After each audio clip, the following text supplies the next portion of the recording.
comments have been about mental well-being, and one other thing that we want to deep dive today is about depression. So Dr. Samir, if I to invite you and saying, what is depression? What are the different kinds of depressions? What are the symptoms around that? How do you really recognize it, a depression state? Cell phones off. Yeah. And if you Can can just switch everybody off your put their cell cell phones, phones it's off all- because that's causing their disturbance. That's right. So I think for me, depression is an illness.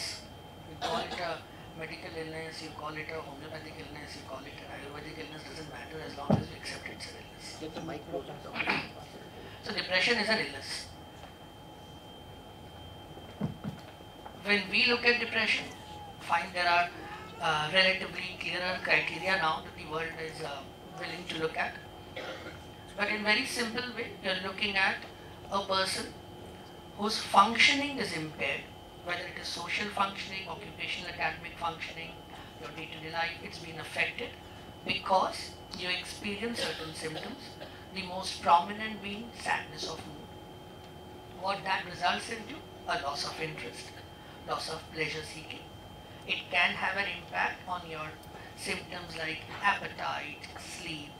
It can have an impact on your functions like concentration. But it can give you a lot of distress. You may feel that you are not good enough, something that we call as worthlessness. It may make you feel dark for the future, it's hopelessness. You can feel nobody can help me out of this situation. You may feel a lot of fatigue. So here is a person who goes through this continuously for a couple of weeks, and these symptoms start impairing this person's functionality, is how we see it as depression.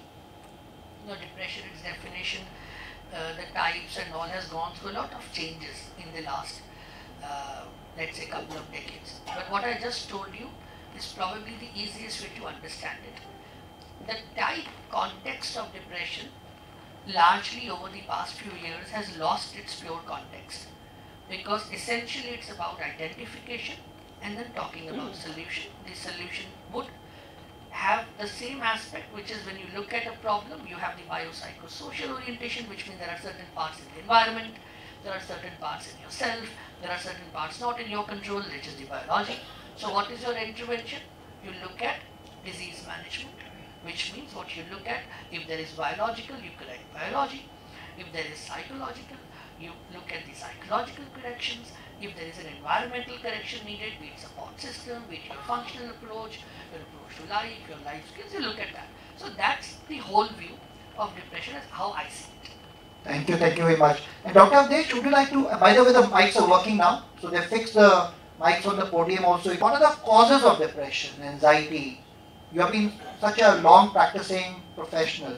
What's your experience from that point of view?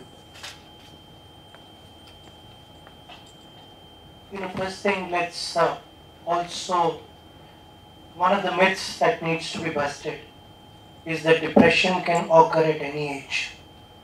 Early childhood, adolescents, adults, elderly, and some groups, especially in women, because they are twice at risk than compared to men to have depression as a disorder. Now, depression also is a continuum. Depression can be an emotion, comes for a short period of time and then passes off. There could be an external factor, or you are going through some kind of an internal distress, and it comes and it just stays at the level of you not feeling good enough, and then it passes off. And then it could be what we call as a subclinical depression, which means symptoms are there but not so much that they make you completely dysfunctional. The numbers that we have been talking about and what Samir has said is about people who are completely dysfunctional. But there is a large number of people who are not able to realize their full potential or contribute to the family and society. They need equal help. Now, in terms of what causes it, I think that's a $56 million question. 56 million because that's the number of people who are suffering from serious depression, and everybody's causes are going to be different. You can't club them all together, but basically many medication that we take, especially for diabetes, especially for hypertension, they may be causing. certain other physical illnesses, psychosomatic illnesses as we call them, that may be causing it, and purely psychological reasons may be causing it, and in some cases there is no external factor, but you still have serious depression. Why it is important to know that is that sometimes we try and fit everything into one category. So if somebody has serious depression, I put him on medication, everything is going to be solved. No. That may be the starting point. Unless I work with that person, it's not going to get better. So knowing the complete picture becomes important. At this point of time, there are three main factors I feel which are contributing to depression in such a large way. One is our lifestyle, whether it is sleep that you mentioned, or it is breakdown or social norms, or me getting too much caught up with my own cell phone, etc., etc. Second is that the support systems are dwindling. So in some ways, whatever earlier on I was able to share or talk to people and somewhere find some kind of a help before it hits the roof, that's going down. And the third is that while we have a lot of information, it hasn't yet percolated down to wisdom of how I apply it to myself. Does it mean that all these factors together is making me somewhere not feel as good as I used to? And once I start understanding that, and each one of us, not just when you go to a doctor and the doctor has to diagnose it, each one of us, and I want to ask a basic question. Everybody who's sitting here will want to have information about whatever work you do or your family. And immediately we go to Google or we go to YouTube and start looking for it. How many of us try and look for our own emotions, accept whatever is passed on to us? How many of us try to understand what I'm going through? And the minute you start doing that, that process of self-reflection makes you start seeing what is gone wrong where. And once you know that, then it becomes easier to fix it. So it will change from person to person, societal level. This is the broader picture. So I'll come to that in a minute. Very extensively with young children, and I could invite her on that. But what I'm hearing you say, Dr. Avdesh, is that how as an ordinary person, I recognize my emotions. So one is that how do you recognize your emotions? And the second is how do I deal with that emotion after that? So if I know I'm feeling sad, what do I do after that? How do you deal with that? And I think that's what we're looking forward to as a takeaway of this panel discussion, and I'm sure we'll have Dr. J.D. Mukherjee coming in talking about from a brain perspective. So Shivani going to come and talk about it. We have Dr. Yogesh going to talk about past life and everything. I'm just coming to that, and the excitement is only building from here. That's what I'm trying to say. Let me just add Yes. something here. Go ahead, Doctor. Let me just add something here. It's fine to say that I need to look into myself, but do I know how to look into myself? Because Google doesn't work there. yeah, Google doesn't work there, or if it does, it misinforms you and misguides you very often. But the whole issue is that have I learned to look at my real self, or am I always endorsing my idealized self? You know, I particularly talk about the self being Shishya of Carl Rogers, and he always brought me back and said, you're trying to gear a person into activity because he's in depression, so you're trying to structure his day, do this, do this, do this. Have you ever spent any time asking him, who is he? What is he? What is he upset about? What is he wanting? What are his beliefs? And I will say that very recently, the thing that really touched me was someone asked me to do FaceTime counseling to a Dutch boy married to an Indian, settled in London, lost his job for more than 1.5 years. And if I was talking to an Indian, I would have said, okay, where is your mother, where's your father, where's your sister? So the family is very important as a contributor to developing depression and to support a person getting out of depression, both ways. So I asked him very, very scaredly, besides your wife and your children, do you have a parental family? Yes, I have. So there was a lot of anger over there. So that's one thing we need to look at, anger. Because I wanted to bring out the fact how many different kinds of depressions you will find. Because most of the time this word is misunderstood, misused and abused also. Technically they are very sound, and Sameer gets very upset with me because I talk like a layman, and please allow me to talk like a layman and not as a technician, because I want to reach out to people. So when you talk of this word depression, you think you're low, you're sad, you're weepy, you have weeping spells, and you're negative. But you haven't understood what is agitated depression, that you have been reading how the guy in Florida had killed the children in school, had shot them dead. Was that mania? Was that depression? What was it? He went undiagnosed anyways.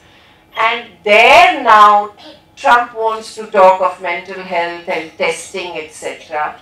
We people don't even want to recognize that there are mental health issues. What are we talking of depression in terms of depression?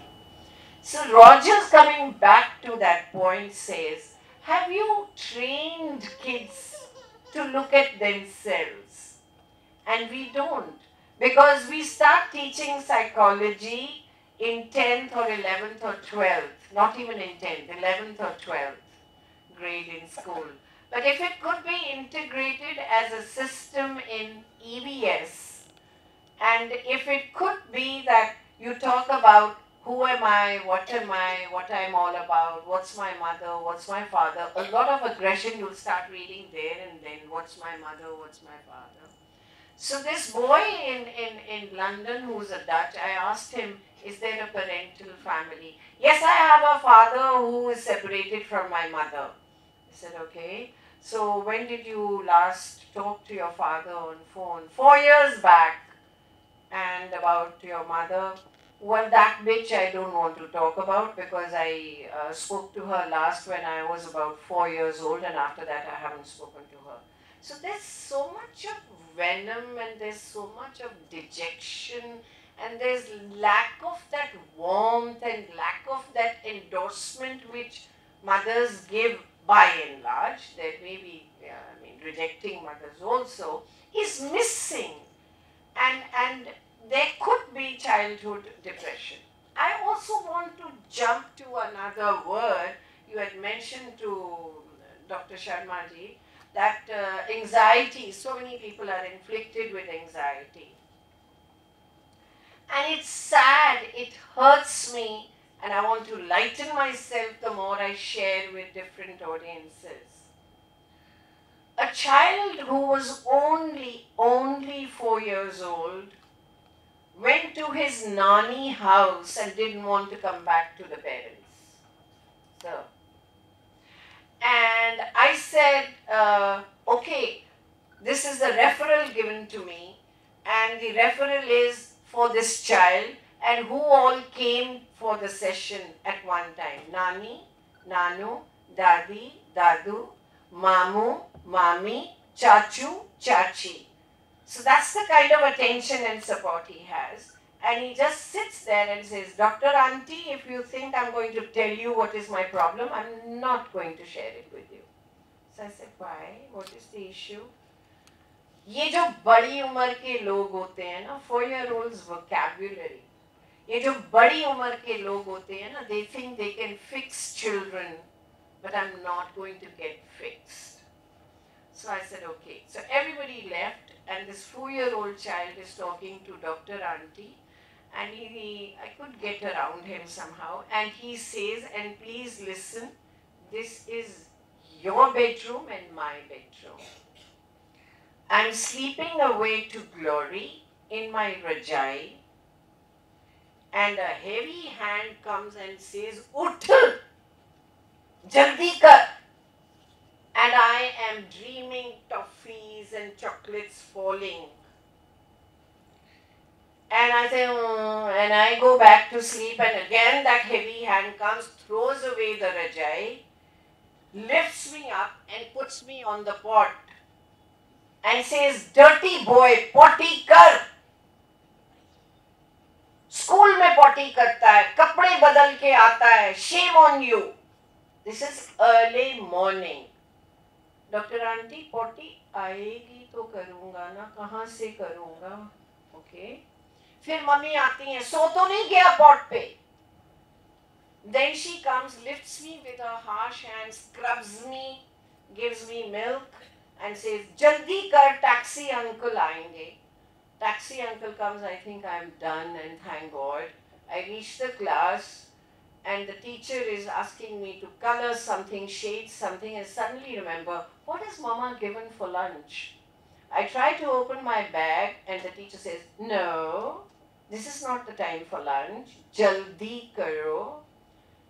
Bell bajne wali hai, jaldi finish karo. Create a habit in us to start looking into us from a very early age. Thank you very much for that. I'd like to move to, I know both Yogesh ji and I'm sure there are many opening, there are any other things Dr. Sameer and Dr. Desh like to add to it, but just move straight to Dr. Chauhan and then we go to you, Yogesh ji, in just a minute's time. Okay, so Madam just touched a very interesting point, and we're talking about the cause. This is really true that there can be jillion causes for depression. But let's try to understand again, come back to Ayurveda, come to the world of Ayurveda. It's very simple knowledge. You know, Ayurveda explains everything in a very systemic way, very scientific way. It is described that the mind operates in three ways. You know, there are three operation of qualities. You must have heard these words, but we never pay attention to these things. Sattva, Rajas and Tamas. What does it mean? Sattva is that quality of mind that when mind is dominant in Sattva, your mind is relaxed, peaceful. That's what is called healthy mind. Rajas is that quality which creates agitation or disturbance in the mind. It could be jaldi karo, or it could be something external. It could be something from internal, because there is also an internal mind which is called chitta, which stores all our traumas, whatever we have experienced. That's why it is very important that we start very early. This subject should be definitely taught in the schools, because we have a system which we must understand how does it operates. Where are these traumas stored? Where are these, external people abusing us? What causes that? So simple, one word. I don't go into technical thing. There is also a third quality called tamas. Tamas is primarily responsible for dullness, depression. Rajas is when you are maniac, hyper, or that's called maniac depression sometimes. But I want to talk in simple language because this is too technical. Simple language, one word which causes depression is stimulation. Everybody in this world, whether you're poor, you're rich, you're old, you're young, you're a 5-year-old or you're 80 years old, we are constantly stimulating our system. When we are constantly stimulating our system, what happens? When that stimulation is not there, we get depressed. Because when you become dependent on some kind of stimulation, number one, this is the simple reason. That's why people are always bored. Even small children, you see they have a mobile phone, they're like working on the mobile, continuously they are stimulated. And if you take away the mobile, they become bored, they will be too depressed, they will cry, they will be hyper or they will be down. Also, overstimulation can cause depression, because when we are overly stimulated, repetition of things loses the novelty of your thing. Stimulation also makes our inner motivation weak. We have some inner motivation. Everybody has an inner mental strength which become constantly weak. It's like, when you continuously work with the body, what happens? Your body gets exhausted. That's depression at the mind. When you continuously stimulate your mind becomes completely energyless. There is no energy. And with due respect to all the doctors sitting here, we in the system today, what we do for treatment is just stimulating the mind also again with chemicals. Because we think that this is just a brain chemistry, which of course is good for a temporary period, but in the long run, we all understand, I think you'll all agree, that in long run, even the antidepressants, they create more depression, because that is also ultimately causing overstimulation. So stimulation is not only outward, you have to understand that everything that we experience in this life is stored in our chitta. If you are watching something continuously, that program is stored in your chitta as a samskar, and you are sitting very peacefully in your home, nothing is wrong, suddenly one desire will appear for eating a chocolate or going out or to watch a movie or something. So that also continuously stimulates the mind. So mind is under constantly under stimulation, and whenever we just avoid this thing, this situation, the mind will become depressed. That's how we work in Ayurveda. And of course, when we come to solutions, I will also explain how do you manage this. So it's both external as well as from the chitta, inner side. Dr. Sameer, Just want to add this something one before small we go thing. to Like I've been saying that mental health has gone through various stigmatizations and discrimination. I'll just get some bits sorted here. Like I said at the start, any form of treatment that can help a person come out of depression, that person should get it. Ayurveda, homeopathy, any other form, allopathy. But at the same time, myths need to be busted. Antidepressants do not cause depression, neither in the short term nor in the long term. Antidepressants are not sedatives. Antidepressants are not taken lifelong. Antidepressants are not all psychiatric medications. They're just one little small little category. The word antidepressant is no more used in medical science, right? That term was used earlier. I actually wish whoever coined the psychiatric disorder terminologies should have avoided English language. You know, you call typhoid a typhoid, yeah. God forbid you would have called anything which had an English meaning. You would have abused it like what Dr. Gupta was talking about. If depression was some Paspazoin Hunbo, nobody would have said, you know, I'm Paspazoin Hunbo, my maid has not come. You know, traffic jam, Paspazoin Hunbo, nobody would have said that. And that's what creates all these myths. So, yes, like any other thing, from a paracetamol to a cardiac medication, so on and so forth, anything and everything has effects and side effects, adverse and otherwise, point well taken. But let's not pick one category of illnesses. And just one more, my little bit. Life skills should be a part of education. Subject should be minimalized in education. I don't want a single subject added to education. For all I care, two may be removed. Because it's too much of subject which creates nuisance in schools. If you take two periods off of any subject, just pick any favorite subject of yours, right? And add anything else. You know, the quality of life and all these things that we're talking about actually happen. But the fact of the matter is, and I'm a realistic cynic, right? Because the day I won't be, I'll probably need help from JD. Or Dr. Avdesh should be popping some pills for me. What you have, you use. What you seek, you continue. And both go simultaneously is the approach that needs to be. There is so much ununderstood, let's seek it. But what is limited, little understanding, and if that is helping, use it. Thank you very much, Dr. Sameer. Before we change gears and saying how do you deal with depression, then if you experience what you do, as a family member what you do, as a society what we do, but before that, Dr. Chauhan addressed the journey of hypnotherapy in India. 2002, Sunny and I introduced hypnotherapy in India. And while practicing it and having some clients coming in and looking at their root causes of their problems,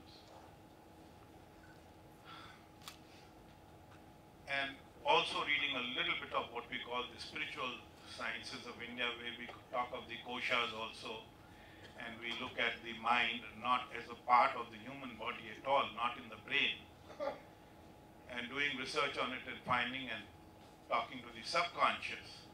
There was a lot of material that came out of people, not one, number of them.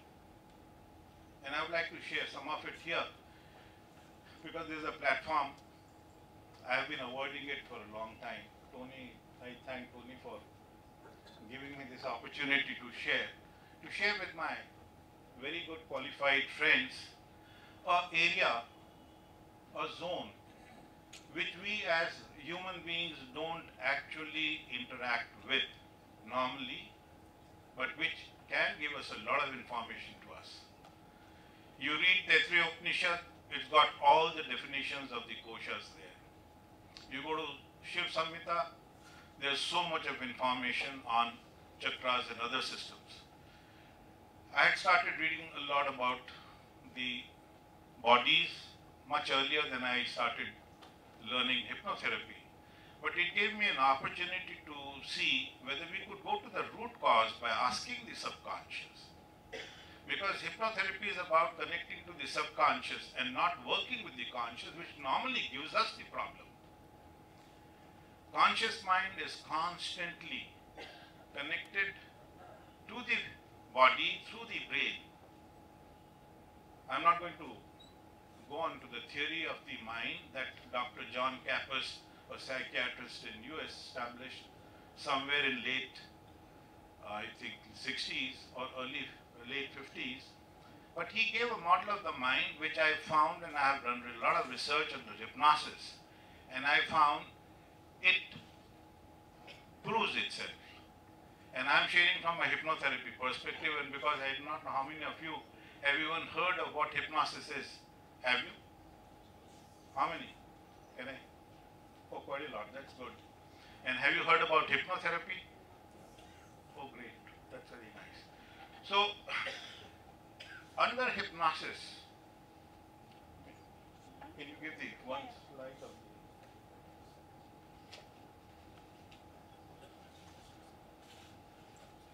the mind has two parts as per his theory, the conscious and the subconscious. During waking, the conscious mind is awake and has control, and the subconscious is always awake, it never sleeps. When we are going into sleeping and it is transiting, it is awake and hands over the control to the subconscious, because somebody has got to protect you, because one of the major jobs of the conscious mind is to protect you and give you inputs from your senses to protect yourself. So it gives the transference to the subconscious to say take control, and when the subconscious takes the control, then only we go to sleep. And when we are asleep, the subconscious is awake and has control. The center state which we cross every day, each one of us, twice, once while going to sleep and once while getting up, is hypnosis. This term was given by Dr. Braid in UK in 1845. He was a medical doctor, like most of the hypnotherapists have been. They have been all medical doctors.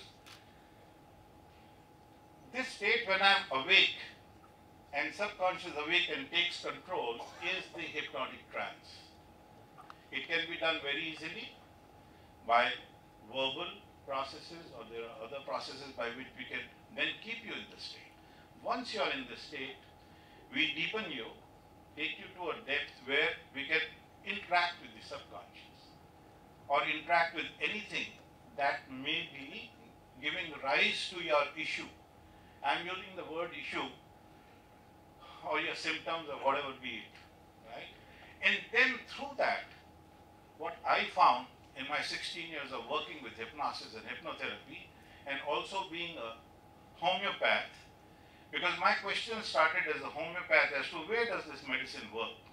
And I did more than 10 years of research in homeopathy to find out where does it work. The only answer I got was it works in the koshas. It never works in the physical body, because the medicine potency itself is a very, very high vibration. This is besides. So when I was working with the knowledge of koshas, and I came to know about the mind, because mind is not in the brain, and people psychics who see the mind, they see it as a 12 feet diameter subtle body all around you. It's huge.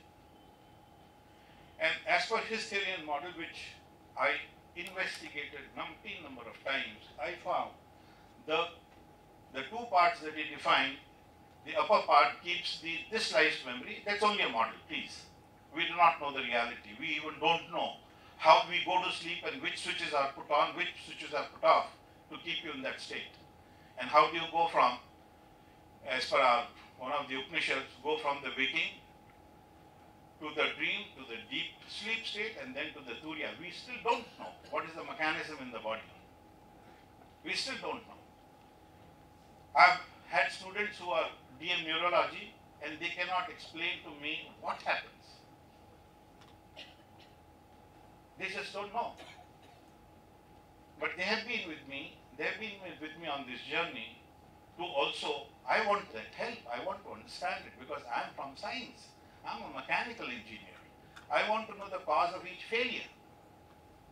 If I'm not behaving in a particular manner, that is, I'm giving out my symptoms to the people around me, right? That is behavior. So if a person is in what we call depression, he is giving out symptoms. Symptoms is nothing but the behavior. Could be his facial, the eye, the jaw, his breathing pattern, his maybe body, or what he speaks, how he speaks, the emotion he is expressing during those, so I'm looking, what I have looked at hypnotherapy for the last 16 years is, if this is the behavior and this is the symptom, right, there has to be a cause for it. Because I'm also from computer sciences and software, hardware and software. My next question was always to find out what is death, what goes out at death. Very, very intrinsic subject. I have read about 13 books recorded by a lot of good evolved masters, but nobody defines what goes out of the body at death. Anybody here knows? Can please share and enlighten me? Chandrasekhar. Pardon? Dr. Chandrasekhar would know if he's here. Okay, wonderful. I would like to interact, learn from this. What I found under hypnosis is, if we look and work at the symptoms and find out the cause, but in the meantime I had to learn something more from the spiritual sciences of India. And as Dr. Chauhan said, there is sattva, there is rajas, and there is tamas. What are the qualities of a tamas and what are the qualities of sattva? May I ask for this? This next one. Next one. Yeah, this one. Now if you look at these, we talk of, normally our Indian texts talk of Kam, Krodh, Mad, Lobh, Moh. I have added 5 more as a generic. Irsha, Grina, Dvesh, Matsar and Bhai. What is tamas? All the reading that I have done, I am 76 at the moment, please, so you'll excuse me if I am sharing something which is awkward, not known in the general mass at the moment. When I started looking at the cause of that symptom under hypnosis, I found energies of lobe, energies of attachment, energies of greed, energies of desire. They are energies like my 2G, 3G, 4G, 5G vibrations. They are vibrations in the universe, and when you go to Sankhya, it says Prakriti gave the gunas. I didn't understand it for a long time. What are the gunas given by Prakriti? In Sankhya there is Purush, there is Prakriti, there is a creation of the soul, and there is a creation of the material world, and they are equipped with gunas. How does it happen? So suppose I am at the point where I put that arrow, say one is born here. His intention is to clear the tamas to go towards sattva, because even in Gita we say you got to go, Lord Krishna says to Arjuna in 14th chapter, you got to go beyond sattva to come back to me. And that is the intention of the soul. It wants to go back to the Lord. In 16 years I have had 2 opportunities of speaking to pure souls when they were in a very, very deep trance. Both of them used the same words. I want to merge back with the Lord. You can access to that depth through the subconscious. Once you encounter these tamasic energies, they will come up only if they have finished the work with you for the lesson you wanted to learn. The purpose of life. What is your purpose of life? We don't explain it. Is it being explained anywhere? What is your purpose of life? Please. Purpose of life is to help in the purpose of universe. Okay. That's my execution mode. Yes. But what is the purpose of life? But the purpose of life is to evolve, to Okay. grow. And Where? further, In which direction? in the multi-dimensional, means 360 degrees, Right. or even in the cosmic way. Huh. You go beyond the cosmic region and beyond trillions of, you can say, galaxies, Right. where the science has not reached as yet. And I appreciate and thank you for your answer. What I discovered by asking a number of people about the purpose of birth, it was very specific to every individual. And you can come to know about it under hypnosis, under certain procedures you can do. You can talk to the subconscious and know what is the purpose. And when you know the purpose, it definitely helps the client know what he's undergoing and why he's undergoing. I was told there is no suffering because it was chosen by the soul before birth. Maybe sounding too profound, but I want to share with you because maybe 1 or 2, 3, 4, 5 of you, if you understand that, you may change the surroundings around you, your own life. For 16 years, I've been made to keep quiet. I have not even written one single article about a lot of findings. I have more than 5,000 hours of recorded sessions with me. I have spoken to other energies which we don't recognize, but they affect our well-being. Right? So when we come to understand what tamas is, because most of the reading that I got was it makes you lazy, it makes you slothful, it doesn't make you work, etc., etc. It is not that. When a man, say a rich man is greedy and he still wants to snatch the next plot to his house, what is working in him? Ask him. Isn't it pure greed? How do you understand greed? Greed is a created energy. I call all of these the soldiers of what we call the Lord of Darkness. And all the religious texts of India, they are using the word darkness in a big way. Madam Shivani, would you agree there? But do we understand what darkness is? And what are these soldiers of darkness which cause so many symptoms in life? Of everybody, not only here, in my life also, my family's life, the people around me. I have interacted, being in the services, I have interacted with more than maybe 25,000 people up till now in life. I was in the corporate world, I have been in consultancy. Everybody has an issue. Where is it coming from? What does he have to learn? Where is he moving? How is he moving? Is he moving? Is he moving towards his goal of again going back to that source energy? How will he do it if he doesn't understand? If we time up him only in the material desire, and it was very rightly expressed by the panel members here, that material desire being created by technology today, it's keeping us again tied up into the chain of birth and death. I'm sharing it with you. Take it for whatever it's worth it. Lord of Darkness exists. I have talked to him a number of times during the last 8 years. He did not come at all. You can call it he channeled himself, but I connected him through interacting with these energies. And he said, I have a job to do. I said, what is your job? why are you giving pain to this guy, my client? He says, I have a job to do. I said, who gave you this job? He says, the Lord gave you the job. I said, what is that job? He says, make them create karma so that they are tied up in continuing the maya that has been created. And not once, he's told me that number of times.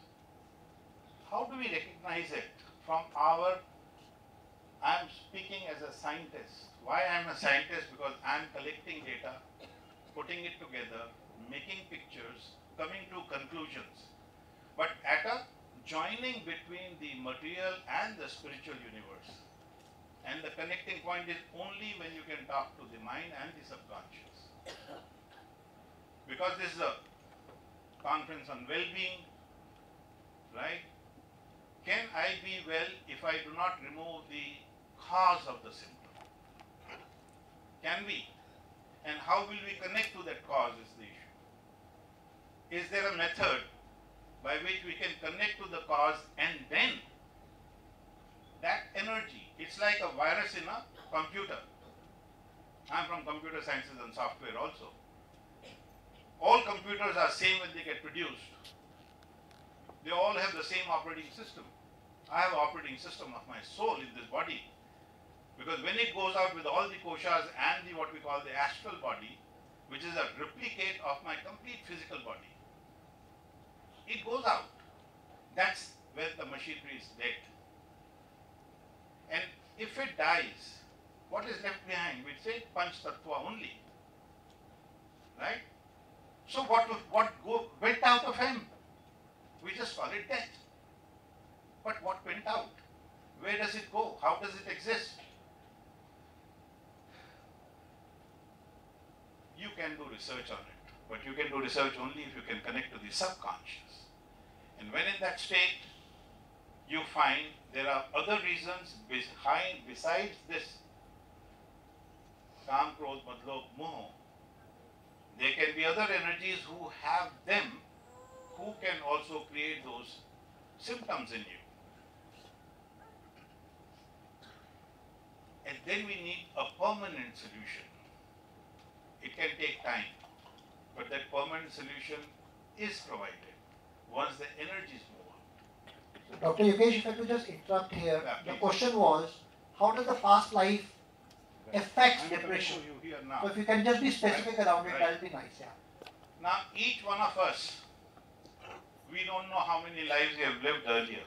I have met souls who have had more than 3,000 lives, and I also met souls for whom it's the first life on earth. I have also known souls who have had births in other parts of the universe, and then they moved on to earth as a first experience. You can interact with them, you can find them, you can talk to them. What was given to me to understand, and I'm sharing in this forum, and pardon me for going on a subject which is very spiritual, right? It was shown to me that all lives exist simultaneously. And if one life in the past is having a problem, it can send a soul fragment of its life, of its learning, to another soul in the future where it is taking birth because it knows about it. And then that soul fragment of that life is still residing in me. In our parlance, we are calling it karma. We are calling it your suffering is based on karma. This has happened to you because of karma. This is happening to you because of the stars, right? Because I plan my journey with my people with whom I have to sort out things. There are players in my play. I wrote the play. And there are players within me with whom I have to pay back, basically. And if I have to pay back, I have to have that opportunity. And so you have an event arising in which you have been given the opportunity to pay back a thing that you did. So we change role as the victimizer and the victim. So when the victim, if I was a victim in that life, today in this life I am given the role of a victimizer to inflict victim on the other person, to balance it out. There is a book of accounts. We have to recognize it. Where is it being kept?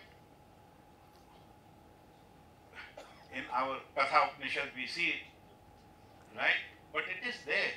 It is there beyond it. Because I know some people who have gone into the Akashic records also. I am talking only spirituality, I am not talking any other thing at the moment. When we recognize the influence of me of my everything on me, including my koshas, and all these things, where do they reside in me? How do they connect to my brain to make me behave in a different way? Is there a connection methodology? We don't know. A lot of research has to be done. If we can wait for so many million years to receive the gravity wave and set up an experiment where we can record it and give Nobel Prize, 3 people got Nobel Prize on detection of gravity waves this year. And they set up an experiment over a period of 10 years. We need to work, go beyond, to actually give physical relief to people from physical recording of these incidents on everybody's life, and then define it. Thank you very much, Dr. Yogesh. We'll just move. And Thank you. I know Dr. Thank you. Aruna